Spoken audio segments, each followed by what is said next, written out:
거룩하신 하나님 아버지, 복된 맥주감사주의를 맞아 이렇게 예배할 수 있도록 은혜 주시니 감사드립니다. 오늘 예배가 아버지께서 기뻐하시는 예배로 성령님의 임재 가운데 온 마음을 다해 드려지는 예배 되기 원합니다. 놀라운 섭리로 우리를 예정하시고 부르셔서 이곳에서 주님의 몸된 성령교회를 이루게 하시니 감사드립니다. 우리 교회를 통해 아버지의 뜻이 이루어지며 아버지의 이름이 높임과 영광 받으시기 원합니다. 우리 교회가 예배와 말씀, 기도의 공동체로서 더욱 세워지게 하옵시고 하나님을 경외함과 성령의 역사하심으로 인해 더욱 평안하여 든든히 서가게 하옵소서. 구원받는 자들을 날마다 더하여 주시며 이곳에서 예배하는 자마다 구원의 감격을 누리게 하시고 주 예수 그리스도를 인격적으로 만나게 하옵소서. 아버지께서 주님께 주신 자, 그에게 속한 자는 하나도 잃어버리지 않고 마지막 날에 반드시 다시 살리리라, 이러한 하나님의 영광을 보며 영생하리라 약속하셨으니 오직 이 언약을 믿고 신뢰함으로 신앙의 여정을 가게 하옵소서. 또한 몸과 마음의 질병과 삶의 괴로움과 어려움을 안고 이곳에 나와 간절히 기도하는 자마다 하늘로부터 응답하시며 위로와 평강, 치유와 회복의 은혜를 내려 주옵소서. 인생의 큰 풍랑을 맞을 때나 살같이 지나는 세월 속에 낡아져가는 겉사람으로 인해 깊은 고독과 낙담 가운데 있을 때조차도 사랑하는 주님께서 결코 우리를 떠나지 아니하시며 내가 지금 바로 곁에 있노라 속삭이시며 끝까지 우리를 지켜 영광 가운데로 인도해 주실 것을 믿습니다. 지난 한 주간 우리의 삶을 회개합니다. 비록 거칠고 험한 산지이나 믿음의 조상 아브라함이 조카 롯과 헤어져 머물며 하나님과 교제하고 연합하고 동행하였던 그 헤브론 땅을 자신에게 달라고 하는 믿음의 용사 갈렙을 보았습니다. 혹 우리는 하나님께서 임재하시는 예배와 말씀과 기도의 자리인 헤브론을 외면하고 롯과 같이 물이 넉넉하고 풍요로워 보이는 세상의 소돔과 고모라를 택하여 그곳에 터잡고 있지 않는지 돌아보며 회개합니다. 긍휼히 여겨 주시며 예수 그리스도의 십자가의 보혈의 은혜로 우리의 죄와 허물을 덮어 용서하여 주옵소서. 오늘 말씀 전하실 민경준 담임 목사님, 성령께서 갑자기 영감을 부어주셔서 복된 말씀, 생명과 능력의 말씀을 선포케 하옵소서. 오늘 주신 말씀으로 우리의 심령을 일깨워 감동케 하시며 그 말씀에 우리를 담아 한 주간 믿음과 순종으로 살게 하옵소서. 선교 사역을 위해 기도합니다. 선교 현장에서 구원의 역사가 있도록 성령의 기름 부어 주옵시고 각양의 피로도 채워 주옵소서. 우리 원로 목사님 복음의 사자로서 더욱 강건하게 하시며 선교 사명의 길을 힘있게 달려가도록 붙들어 주옵소서.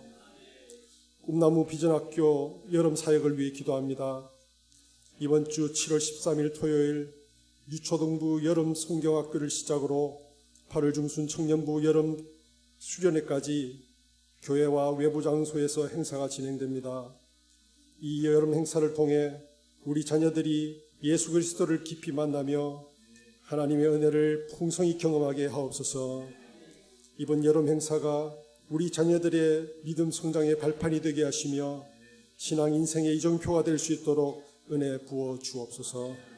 특별히 행사와 외부 이동 과정에 일기와 안전을 지켜 주옵시고 악한 세력이 틈타지 못하도록 보호하여 주옵소서. 사역을 담당한 교육자와 교사들을 위해 기도합니다. 성령 충만케 하시며 지혜와 능력을 주옵시고 무더위와 바쁜 일정 가운데 지치지 않도록 힘과 건강으로 지켜 주옵소서. 성가대의 찬양을 흠행하시며 예배의 시종을 의탁하며 예수 그리스도의 이름으로 기도합니다.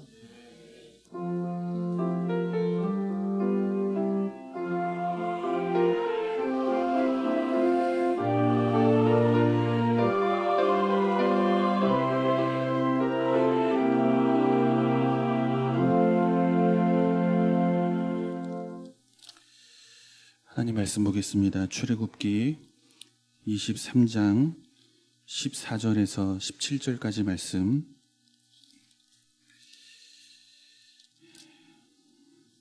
출애굽기 23장 14절에서 17절까지입니다. 한 절씩 교독해서 보겠습니다. 너는 매년 3번 내게 절기를 지킬지니라.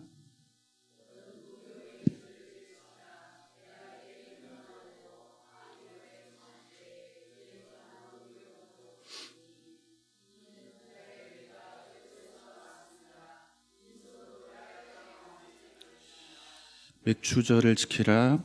이는 내가 수고하여 밭에 뿌린 것의 첫 열매를 거둠이니라. 수장절을 지키라. 이는 내가 수고하여 이룬 것을 연말에 밭에서부터 거두어 저장함이니라.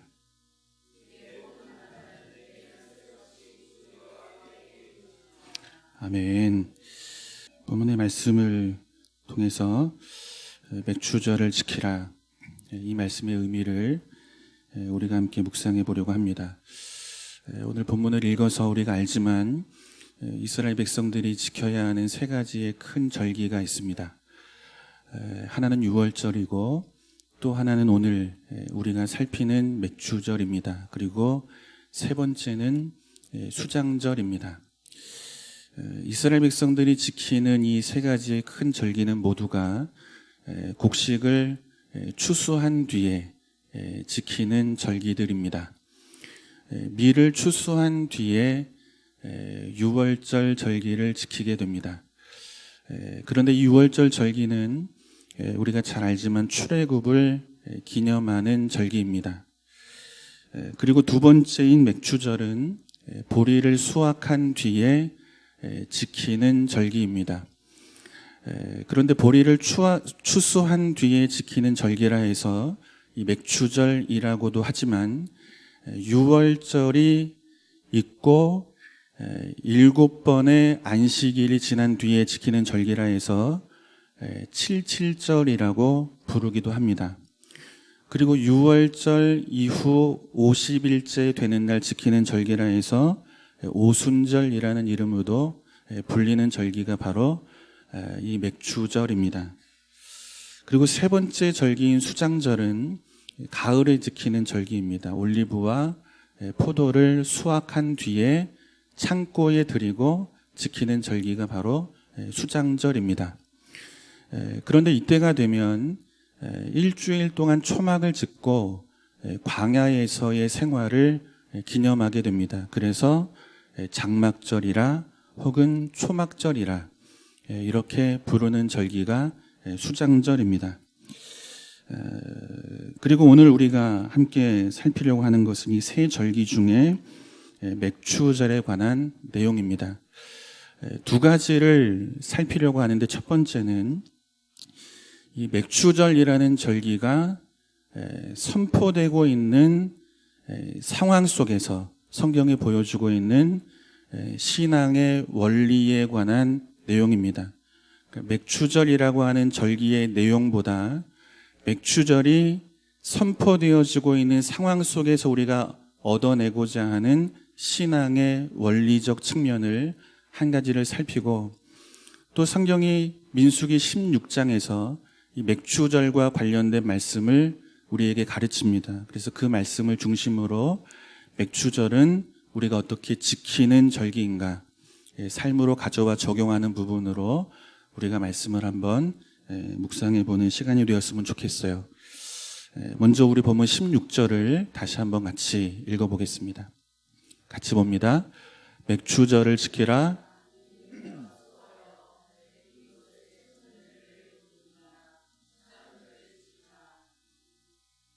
이는 내가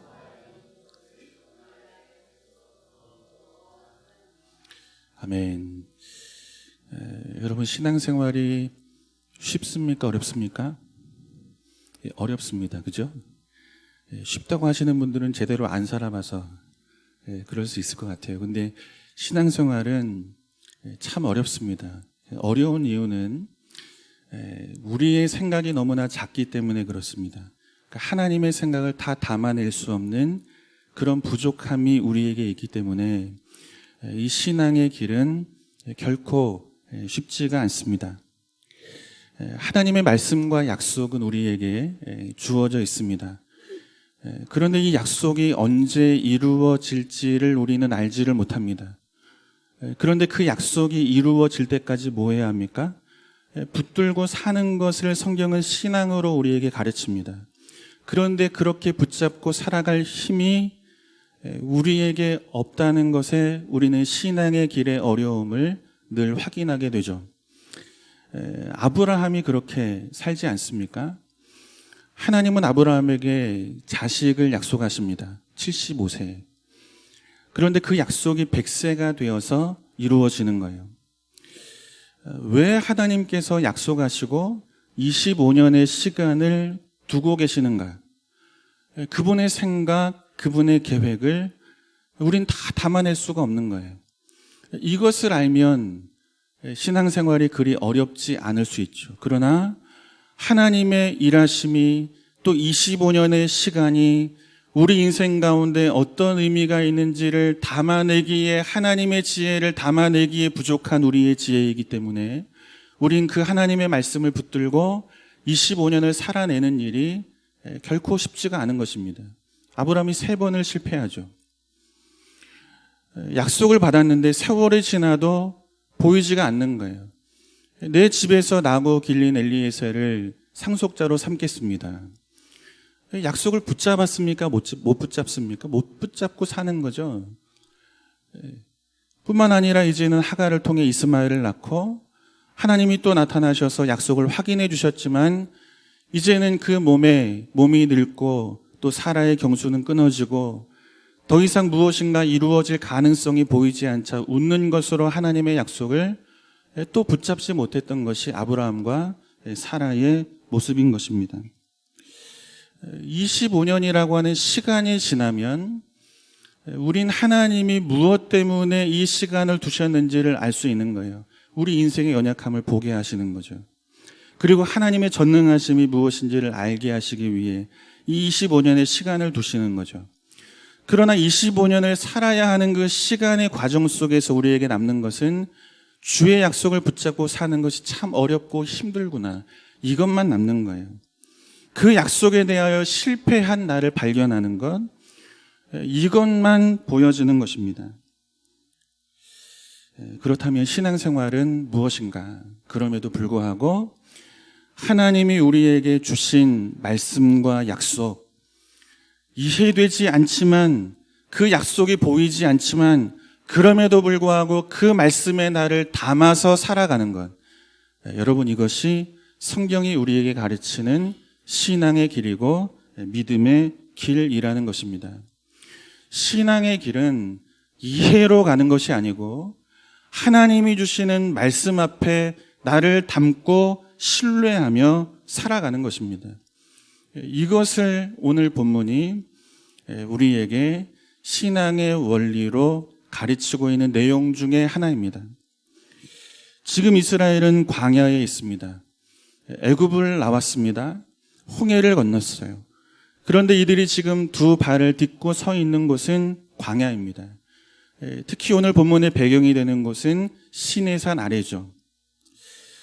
광야는 어떤 곳입니까? 파종할 씨가 없는 곳입니다.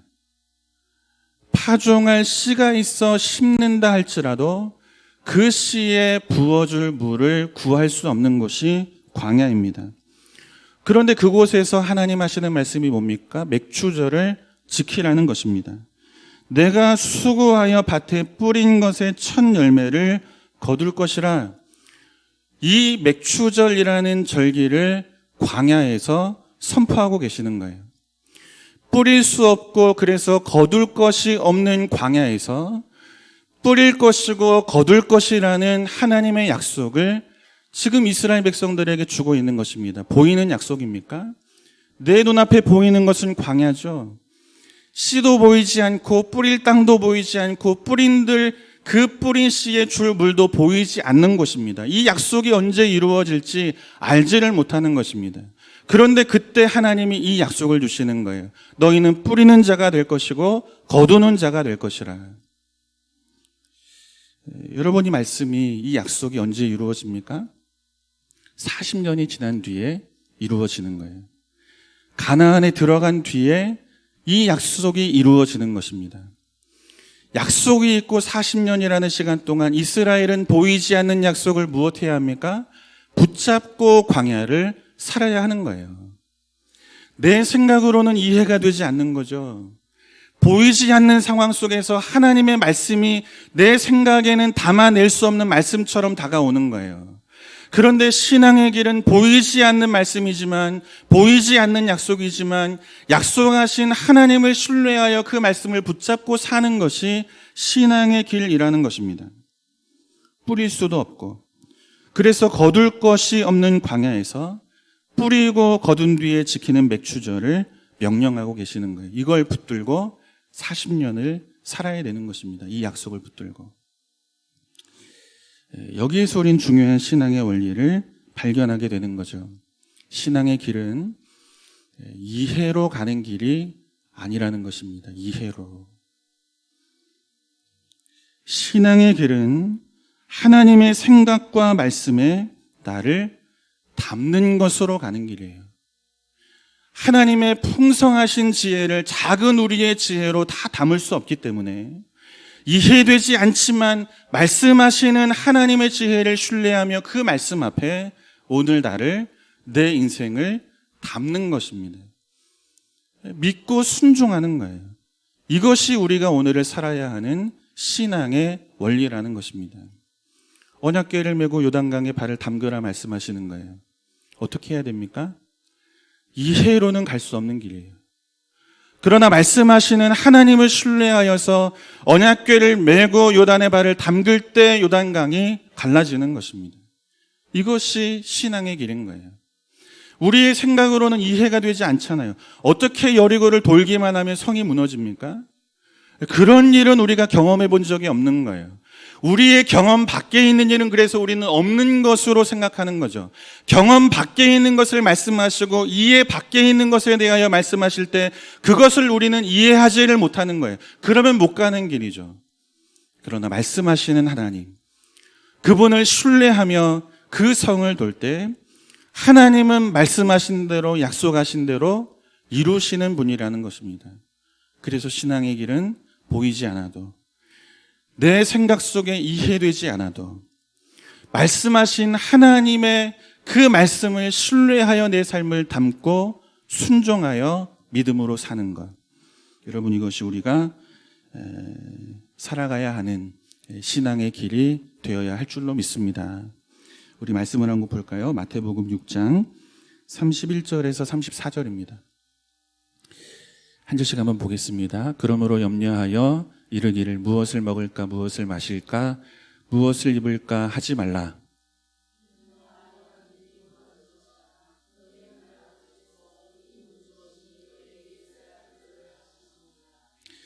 그런즉 너희는 먼저 그의 나라와 그의 의를 구하라.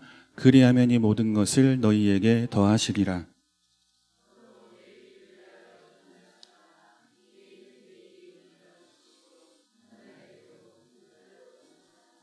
아멘.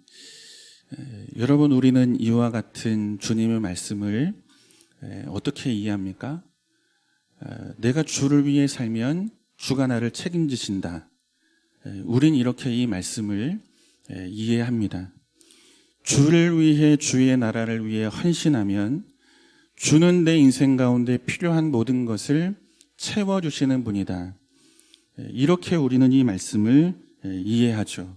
건강도 주시고, 또 물질도 주시고, 또 삶에는 평안을 주시고, 오늘 내 인생 가운데 이루어지지 않은 내 소원이 내 자녀에 대해는 이루어지고, 또 우리의 삶이 안전해지는 이 모든 필요를 주를 위해 헌신한 자에게 주께서 약속으로 주실 것이다.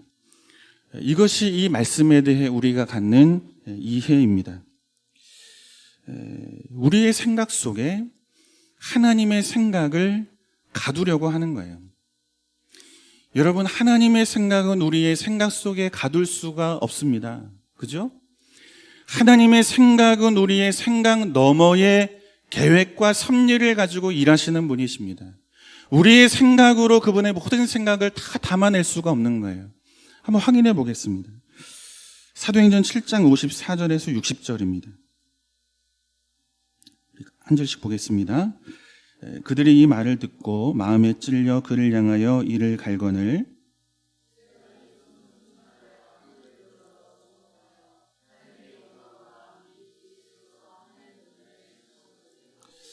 말하되 보라 하늘이 열리고 인자가 하나님 우편에 서신 것을 보노라 한데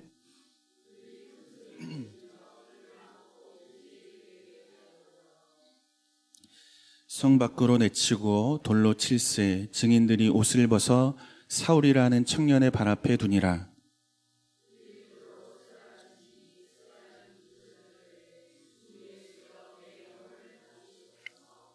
함께 봅니다. 무릎을 꿇고 크게 불러 이르되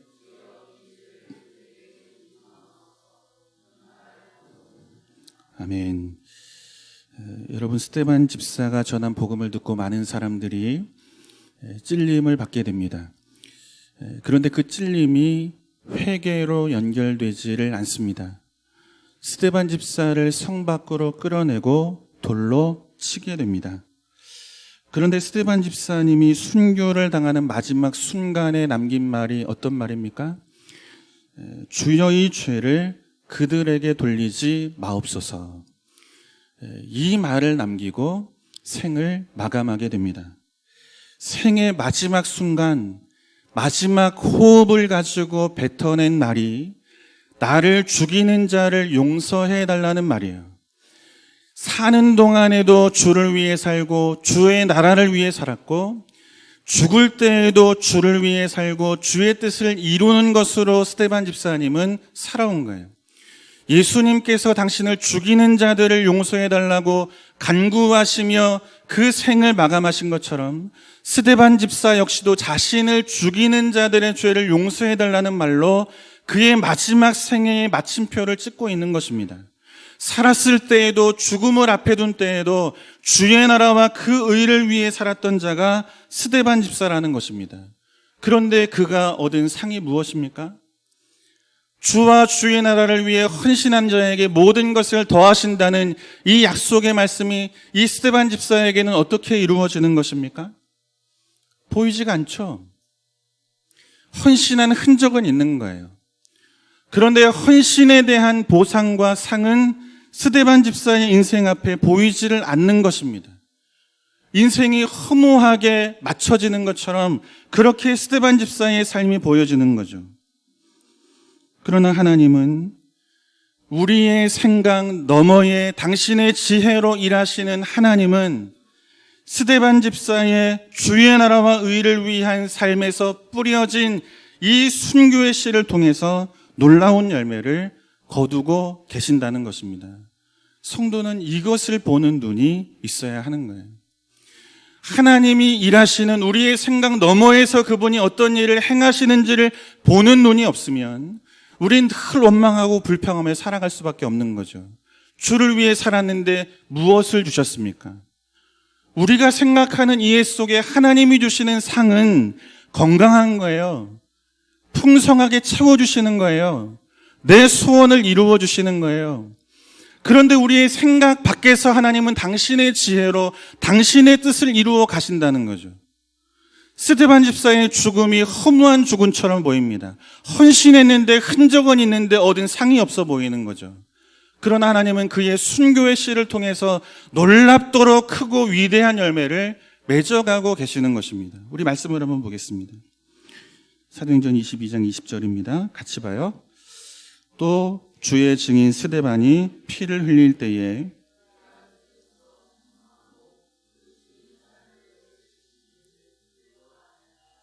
아멘.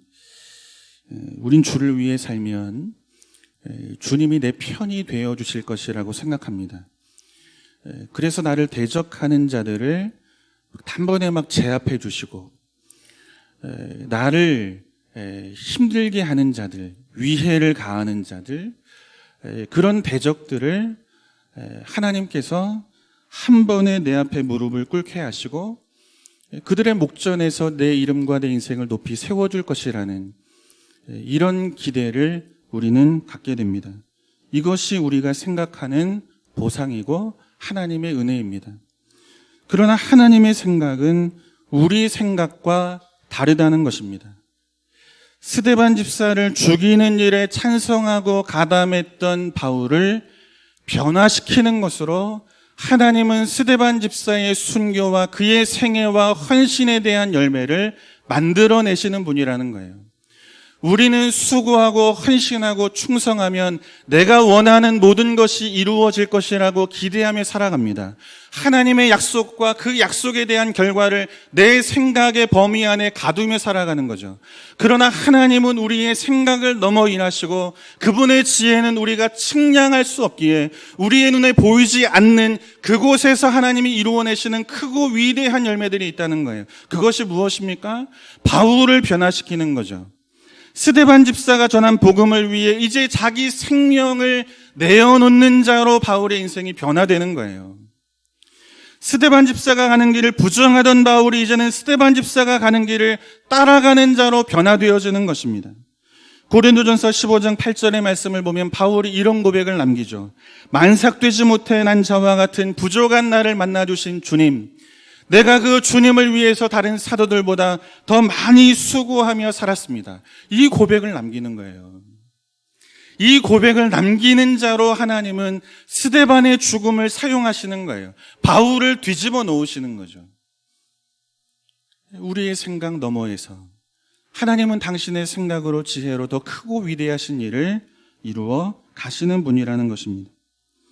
이것이 주의 나라와 의를 위해 산 스데반 집사가 얻은 상이요, 영광이요, 보상이라고 성경은 우리에게 말씀하고 있는 것입니다. 사랑하는 성도 여러분, 뿌릴 씨가 없습니다. 뿌릴 땅과 물도 없는 광야에 이스라엘 백성들이 서 있습니다. 그때 하나님이 주신 약속이 뿌리고 거둘 것이라는 말씀입니다. 보이지 않는 약속입니다. 눈앞에는 이 하나님의 말씀이 도무지 이루어질 것처럼 보이지가 않습니다.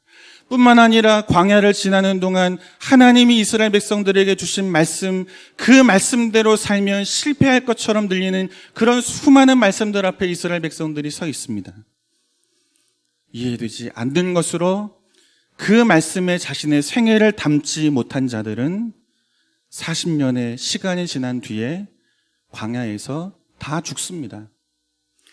그러나 이해되지 않는 말씀이지만 그 말씀에 자신의 인생을 담고 말씀하신 하나님을 신뢰하여 40년이라는 시간, 어렵지만 힘들지만 눈앞에 보이는 약속이 아니지만 그 약속을 붙잡고 끈질기게 40년을 하나님을 믿고 신뢰하여 살아온 믿음의 사람은 가나안에서 맥추절을 지키는 자로 살게 됩니다. 성경이 이것을 통해서 우리에게 무엇을 보여줍니까? 신앙의 길이 어떤 길인지를 말씀하고 계시는 거예요. 내 생각으로, 내 이해로 가는 길이 아니고 여러분 하나님의 말씀, 이해되지 않지만 그분의 말씀을 신뢰하여 그 말씀 앞에 나를 담는 자가 여러분 가나안에서 맥추절의 은혜를 거두게 될 줄로 믿습니다. 여러분 이것이 오늘 이 아침 저와 여러분의 신앙의 고백이 되고 남은 인생의 여정이 될 수 있기를 주님의 이름으로 축원합니다. 이해가 아닌 말씀하신 분을 신뢰하여 믿음으로 순종하는 것이 신앙의 길인 줄로 믿습니다. 본문을 통해 우리가 한 가지 더 보려는 것은 맥추절을 지키라고 말씀하시는데 어떻게 지켜야 하는가, 이 부분을 우리가 말씀으로 한번 확인해 보겠습니다. 신명기 16장 11절을 같이 한번 보겠습니다. 같이 봅니다. 너와 내 자녀와 노비와 내 성중에 있는 레위인과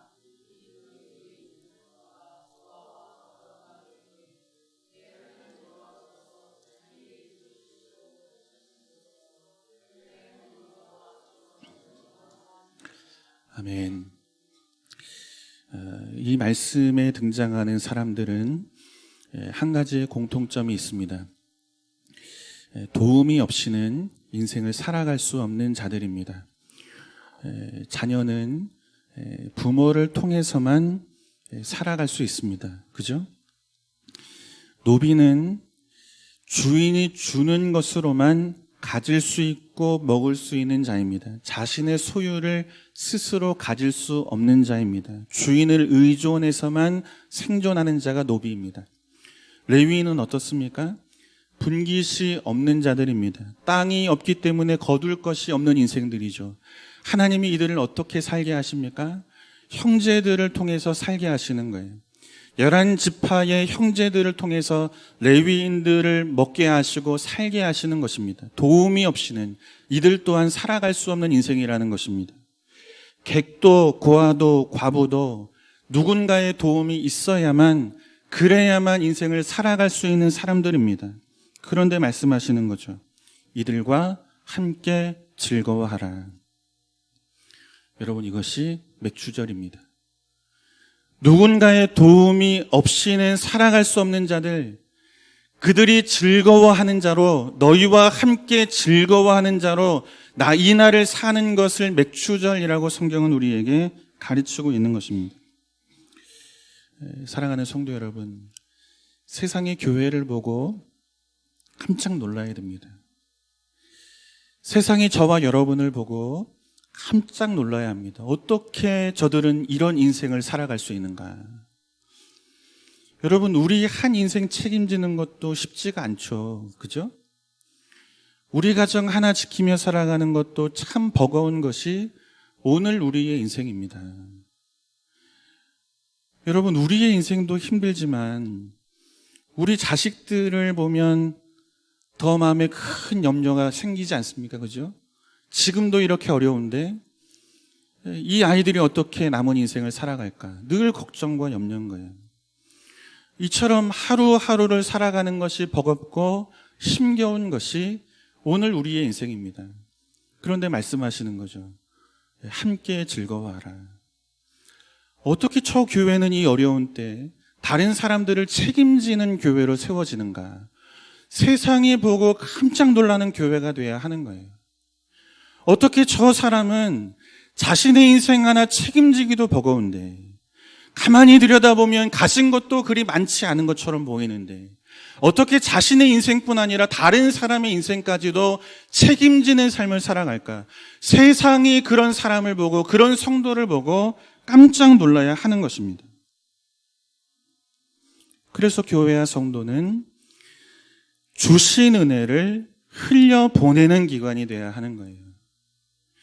하나님의 말씀을 붙잡고 보이지 않는 약속에 기대어서 하나님께서 주시는 그 약속 가운데 주시는 이 풍요가 우리의 인생 앞에 주어질 때, 그 풍요함은 나만을 위해 있지 않고 내 가정만을 위해 있지 않고 우리의 이웃을 위해 흘려보내는 것으로 하나님이 우리에게 맡기셨다는 것을 말씀하고 있는 거죠.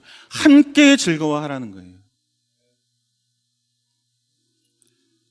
흘려보내는 것이 기쁨이 되는 사람, 여러분, 그 사람이 성도입니다. 안 흘려보내겠다는 것입니까? 아니죠. 그죠? 흘려보내는 것이 크든 적든, 그것이 물질이든 우리의 기도든 우리의 주변을 위해서 흘려보내는 것이 기쁜 자가 여러분 성도예요. 하나님이 주신 것을 쌓아두고 그것을 쟁여두는, 여러분, 이것이 교회가 아니고 이것을 흘려보내서 생명을 전하고 죽어가는 자들을 주 앞으로 불러내고 아버지께서 택하신 자들을 하나도 잃어버리지 않게 하시기 위해서 이 물질을 지역에, 이 시대에 흘려보내는 그 일을 하는 곳이, 이것이 자랑이 되는 기관이 여러분 교회인 것입니다. 이것이 맥추절을 지키는 거예요. 그런데 우리는 어떻습니까? 변화와 성장의 길은 외면하고 날마다 우리의 인생 가운데 허락된 구원만을 확인하며 이 길을 가죠. 일주일에 한 번 교회에 나와서 우리가 확인하는 것은 무엇입니까? 성장과 변화가 아니고 내 구원에 대한 확인이 전부죠. 불안하니까, 내가 내 삶을 아니까, 변화와 성장이 없는 내 삶을 아는데 교회 나와서 위로받고 싶은 거예요. 확인받고 싶은 거예요. 그럼에도 내 인생 가운데 이 구원이 허락된 것을. 내가 구원받은 거 맞지?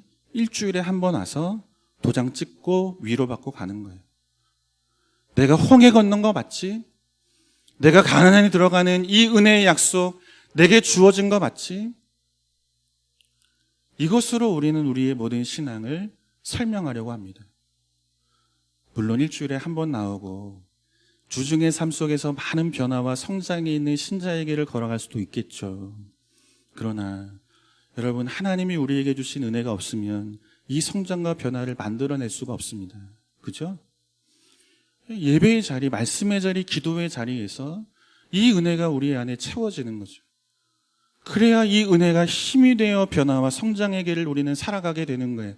흘려보내는 자로 살아갈 수가 있는 것입니다.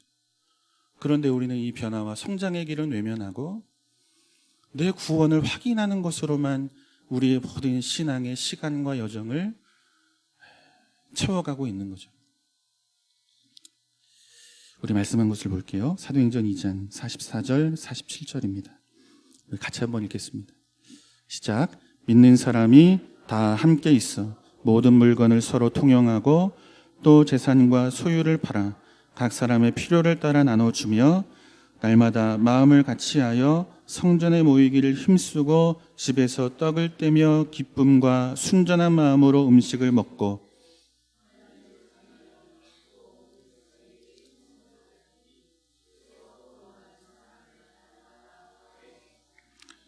아멘. 여러분, 맥추절로 지키려면 수고해야 합니다.